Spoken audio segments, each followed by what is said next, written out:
അത്യാവശ്യം മോഡലുള്ള വാഗണറിന്റെ വീഡിയോ ഉണ്ടോ എന്ന് ചോദിച്ചു വന്നവർക്കായിട്ട്. ഈ കാണുന്ന വണ്ടി എന്ന് പറഞ്ഞാൽ 2016 മോഡൽ വണ്ടിയാണ്, അതും LXI വേരിയന്റ്. ഈ വണ്ടിയുടെ സ്പെഷ്യാലിറ്റി എന്ന് പറഞ്ഞു കഴിഞ്ഞാൽ ഈ വാഹനത്തിൽ പെട്രോൾ കൂടാതെ CNG ആഡ് ചെയ്തിട്ടുണ്ട്. അത് ഏകദേശം 55,000 വരുന്ന ഏറ്റവും പ്രീമിയം സെൻസർ കിറ്റാണ് ആഡ് ചെയ്തിട്ടുള്ളത്. അതുകൊണ്ട് തന്നെ ചെറിയൊരു ബുള്ളറ്റോ ഒരു ബൈക്കോ കൊണ്ടുനടക്കുന്ന ചിലവിൽ നമുക്ക് ഈ വാഹനം കൊണ്ടുനടക്കാൻ സാധിക്കും. അതായത് AC ഇട്ട് പോവുകയും ചെയ്യാം, ബൈക്കിന്റെ ചിലവാണ് വരുള്ളൂ. നല്ല മൈലേജ് ലഭിക്കുന്ന ഒരു വാഹനം ഉണ്ടോ. അപ്പോൾ വണ്ടി രണ്ടാമത്തെ ഫേസ് ലിഫ്റ്റ് വന്നതിന് ശേഷമുള്ള വാഹനമാണ്. അതുകൊണ്ട് തന്നെ ഗ്രില്ലിലായാലും നല്ലൊരു ബോൾഡ് ലുക്കും കാര്യങ്ങളും വന്നിട്ടുണ്ട്. അതുപോലെ ഹെഡ്ലൈറ്റും കാര്യങ്ങളൊക്കെ നല്ല ക്ലാരിറ്റിയുടെ ഹെഡ്ലൈറ്റ് ആണ്. കളറിന്റെ കാര്യത്തിൽ പ്രത്യേകിച്ച് എടുത്തു പറയുന്നത് റെഡ് കളർ വാഗണറിന് ഏറ്റവും ചേരുന്ന ഒരു കളറാണ്. ഒരു ഹെവിനെസ് തോന്നിക്കുകയും ചെയ്യും വൈറ്റിനെ അപേക്ഷിച്ച് നോക്കുമ്പോൾ. അപ്പോൾ ഈ സൈഡിലേക്ക് നോക്കുമ്പോഴായാലും ടയർ ഭാഗം നോക്കുമ്പോൾ 70% ടയറും കാര്യങ്ങളൊക്കെ വന്നിട്ടുണ്ട്. അതുപോലെ സൈഡ് വ്യൂ ആയാലും പെർഫെക്റ്റ് ബോഡി ഷേപ്പ് എന്ന് തന്നെ പറയാം. ഡോർ ബീഡിങ് കാര്യങ്ങളൊക്കെ എക്സ്ട്രാ ആഡ് ഓൺ ചെയ്തിട്ടുണ്ട്. അതുപോലെ സൺ ഗാർഡും കാര്യങ്ങളൊക്കെ വെച്ചിട്ടുണ്ട്. വണ്ടിയുടെ ഇന്റീരിയറിലേക്ക് പോകാട്ടോ.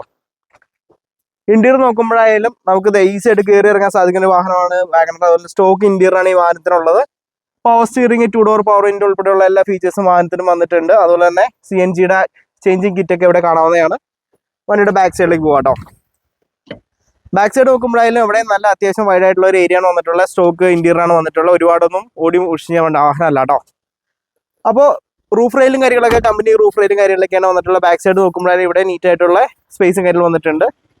അതുപോലെ CNGയുടെ കിറ്റൊക്കെ നമുക്ക് ബൂട്ടിലാണ് വന്നിട്ടുള്ളത്. അതുകൊണ്ട് ആവറേജ് ബൂട്ട് സ്പേസ് ആണ് പറയാനുള്ളൂ. അപ്പോൾ ഈ സൈഡ് വ്യൂ നോക്കുമ്പോൾ ഇവിടെയും പെർഫെക്റ്റ് ആയിട്ട് തന്നെയാണുള്ളത്. അപ്പോൾ ഈ വാഹനത്തിന്റെ എഞ്ചിൻ റൂം കാണിച്ചു തരാം കേട്ടോ. എഞ്ചിൻ റൂം നോക്കുമ്പോഴായാലും അത്യാവശ്യം നീറ്റ് ആയിട്ടുള്ള ആവറേജ് മെയിൻറ്റൈൻഡ് എഞ്ചിൻ റൂം കാര്യങ്ങളൊക്കെയാണ് വന്നിട്ടുള്ളത്. അതുപോലെ പേസ്റ്റുകളൊക്കെ നോക്കുമ്പോഴാലും പെർഫെക്റ്റ് പേസ്റ്റിംഗ് ആണ്. വേറെ ആക്സിഡന്റോ കാര്യങ്ങളൊന്നും സംഭവിക്കാത്ത വാഹനമാണ്. അപ്പോൾ ഈ വാഹനം നല്ല മൈലേജ് ഉള്ള കൂടി നമുക്ക് ഡെയിലി യൂസ് ചെയ്യാവുന്ന ഒരു വാഹനമാണ്. ഫാമിലി യൂസിന് ഒരു കറക്റ്റ് വാഹനമാണ്. കയറി ഇറങ്ങാനും വലിയ ബുദ്ധിമുട്ടില്ല. അത്യാവശ്യം ലോങ് റൈഡ് പോവുകയും ചെയ്യാം. അപ്പോൾ ഈ വാഹനം കൊടുക്കാനുള്ള വാഹനമാണ്. ഇതിന്റെ കൂടുതൽ റേറ്റും ഡീറ്റെയിൽസ് ഒക്കെ ഡിസ്ക്രിപ്ഷൻ ബോക്സിൽ കൊടുത്തിരിക്കാം. അപ്പോൾ അടുത്ത വീഡിയോയിൽ വന്നവരെ ബൈ ബൈ.